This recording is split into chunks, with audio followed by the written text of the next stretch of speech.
The Secretary General of the United Nations, Antonio Guterres, is in Ukraine, visiting towns to the north of the capital, Kyiv, that have been badly damaged during Russia's invasion.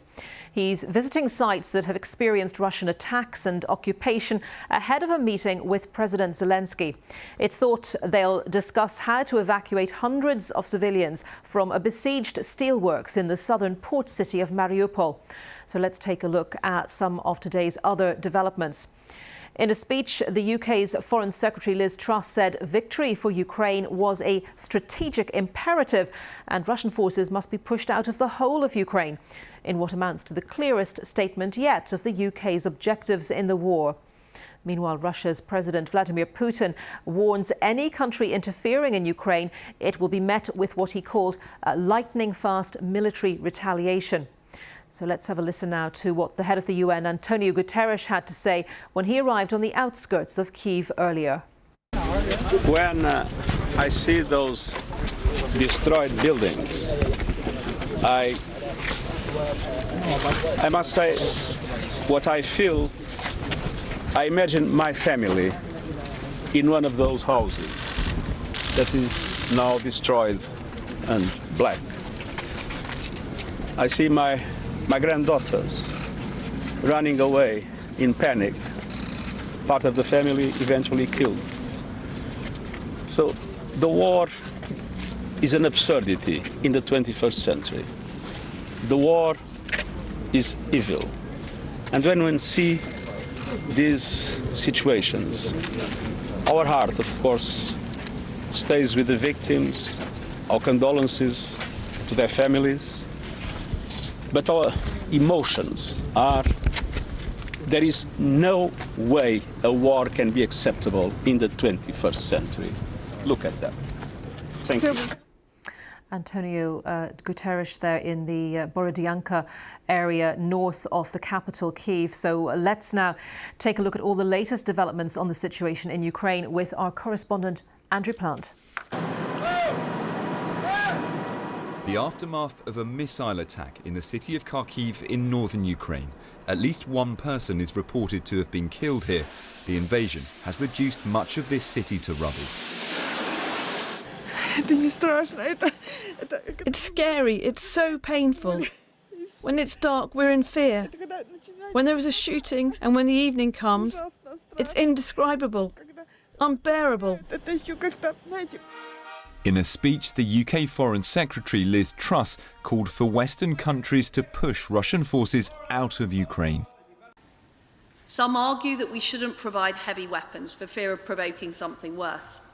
But my view is that inaction would be the greatest provocation. This is a time for courage, not for caution. Now President Putin has sent a message to the West, warning Ukraine's allies against further interference. If anyone from the outside intends to interfere in what's happening, then they should know this. If they create threats for us, threats of a strategic nature, our retaliation, our counterstrike will be instantaneous. In the southern port city of Mariupol, this steel plant surrounded by Russian forces, the last stronghold of Ukrainian fighters here. Their commander appealing for a mass evacuation, saying alongside 600 wounded soldiers are civilians, including children inside. Today, my appeal is apply the extraction procedure to us. The wounded will die and those who are alive will fall in the battle. Civilians will die together with us. Very, very many people have died in the city. The city has been wiped off the face of the earth. Andrew Plant, BBC News. The UK Defence Secretary Ben Wallace told the BBC earlier today that it would be legitimate for Ukrainian forces to target Russian logistics. So first of all, under UN law, a country that is being attacked in the way Ukraine has a right under international law to defend itself.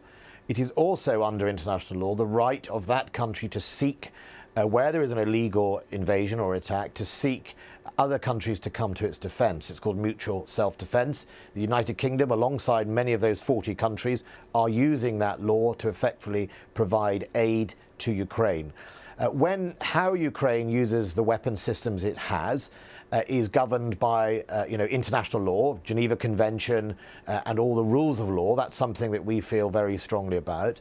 But if it does so, it is perfectly right, Ukraine, to use those weapons to defend itself. And part of defending itself in this type of invasion is obviously where Ukraine will go after the supply lines of the Russian army, because without fuel and food and ammunition, the Russian army grinds to a halt and can no longer continue its invasion. So, I don't know any evidence of the attacks that we have seen or the explosions we've seen in Russia have actually come from Ukraine state. But if Ukraine did choose to target logistics infrastructure for the Russian army, that would be legitimate under international law. And if they did it, they currently don't have British weapons that could do that, so it's unlikely that it is our weapons. But if they did it, it is legitimate and it is in line with international law. The UK Defence Secretary. Meanwhile, Washington says a first group of more than 50 Ukrainians has now completed training on howitzers. That's a long-range weapon the US is sending to the country. Pentagon spokesman John Kirby told a press briefing that the US is working hard to get Ukraine the weapons it needs. Munitions continue to flow into Ukraine. That the United States is helping coordinate. That continues to flow in there, including while we were overseas just over the last couple of days, and efforts to get those munitions into Ukrainian hands will also continue going forward, as they are in a very active fight. You're asking, do they have enough? I mean, I think that question is something that changes every hour, depending on their rate of consumption and what is actually going on the battlefield. So it'd be a difficult question for me to answer, here thousands of miles away at the Pentagon. All I can tell you is that we know they're expending rounds every single day of all different types and calibers. And we're doing everything we can. The flow continues to make sure that they can stay in the fight.